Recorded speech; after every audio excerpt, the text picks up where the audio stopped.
my name's James Nicholson and welcome to my YouTube channel. In this video, I want to talk about house prices. They're up again, according to this one source. What does that mean for the market in 2024? This is an interesting start that we've had so far this year. So we're going to cover all of that, what's been going on in the first 6 weeks of 2024.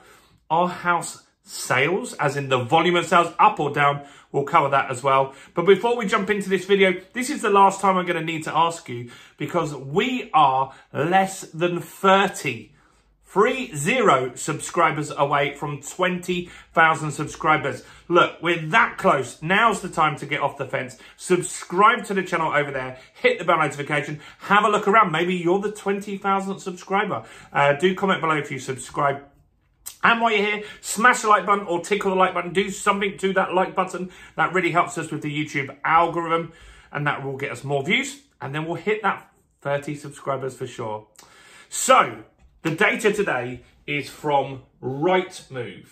Now, they've got a couple of parts of data here. I know what's going to happen in the comments on this, and that's fine. Loads of people are going to say these are asking prices, which is totally correct. These are asking prices. And some of you will say, well, Rightmove have an incentive to say house prices are going up. Well, not so much. I kind of do disagree with that slightly, because what will happen is Rightmove gets a fee, a fixed fee from an agent every single month. And in fact, if the market was crashing, would mean there'll be more listings and they would be busier on that. So there's not that much incentive for Rightmove to give us bad data. They need to be seen as giving us what's right. So Rightmove are saying that house price asking prices are up significantly over the last few weeks. And they're saying that 2024 has been an absolute barnstormer of a start. So they're saying that asking prices on average so far this year are £3,091 higher, which is a good start. Now, what that also gives us, if the market does turn at some point this year, which a lot of people think it might, then we've got that extra little bit of buffer, haven't we? And so that gives us that little bit more protection. So if it goes up 5% in the next few months and then it goes down 10%, we're not actually going to be hit as hard in the long run. And so 3,091 is the increase. Now they're saying for them, their average prices that they see is £362,839. Now it's interesting to see these data from different sources. So Halifax and Nationwide, they say the average house price that they're selling is much lower than that. They say around 270 to 280, I think, is the sort of data that those guys look at. So remember, this is asking prices. This will include whole market. This will include 10, 20 million pound houses, which won't be in the Halifax data because they probably need a specialist broker for that. And that might be why the averages are different. So price-wise, they're saying we're a tiny bit up, 0.01%, which isn't too bad at all. So I'm happy with that as a start. Now, why would we listen to asking prices? Why would we have a consideration for that? Because it's sold prices that ultimately matters, isn't it? If you sell your house, that's what it was worth because someone was willing to pay that amount of money. Well, what this shows to me is that sellers haven't come round to the fact that they need to drop their price in order to sell. They're still fairly positive that they will get what they're asking for. It also shows that the sellers that are maybe coming to the market right now are not desperate to get rid of the house. Now, if you've got a huge debt, maybe you've got a failed business, maybe you've got some debt that you've got to clear, and your buy-to-let portfolio is not working and you need to sell a property quickly, you're going to price it accordingly. You're not going to just put it really, really high.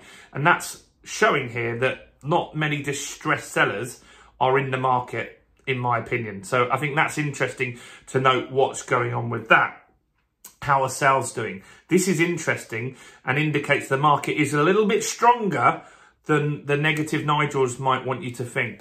in the first 6 weeks, house sales are up 16%, which is a huge number.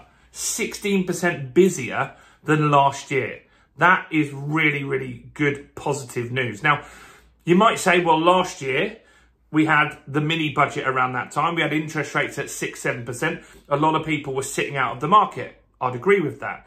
So how does this compare to the last normal year that we had when everything wasn't going crazy? Well, 2019 would be that year, and sales are up over 2019 3% for the same period. So we're busier than 2019. We're busier than before the pandemic.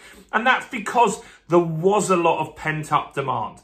Like, there were loads of people that sat out the market last year that could have bought, that just sat on their hands and just said, I want to see the house prices go up. Are interest rates going to go up or down or drop? Now, Rightmove is saying that this activity has been buoyed by interest rates.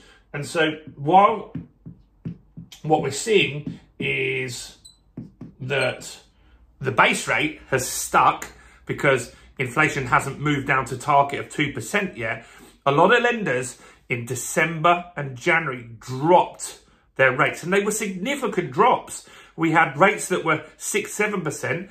I got a deal 2 weeks ago now that was 3.99%, 3.99%, which is a great rate. It's way better than I could have got 6 months ago.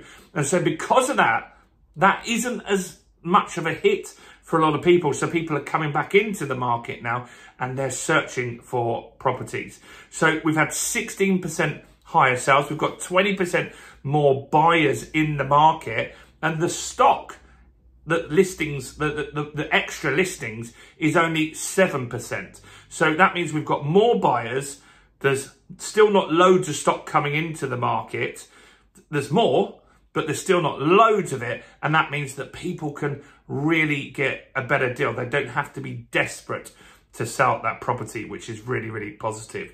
So I think this is interesting. I think it's definitely important to look at all the different sources that you can. Some of you will say in your area, house prices are down. That's fine.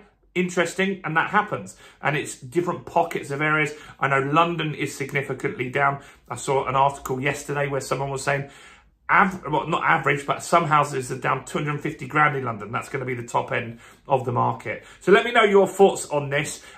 Look, if you haven't and you want to really understand property investing, we've got a program called The Fundamentals of Property Investing. It's less than 50 quid. It's an absolute no-brainer. There's more than 100 videos on how to find properties, source them, negotiate prices, what strategy you should use to cash flow that property after. I'm going to link that in the description, so do go and check that out. If you didn't subscribe, look, we only need 30 subscribers. Let's hit that today. Subscribe, hit the bell, check out all the other content on my channel, including this video right here.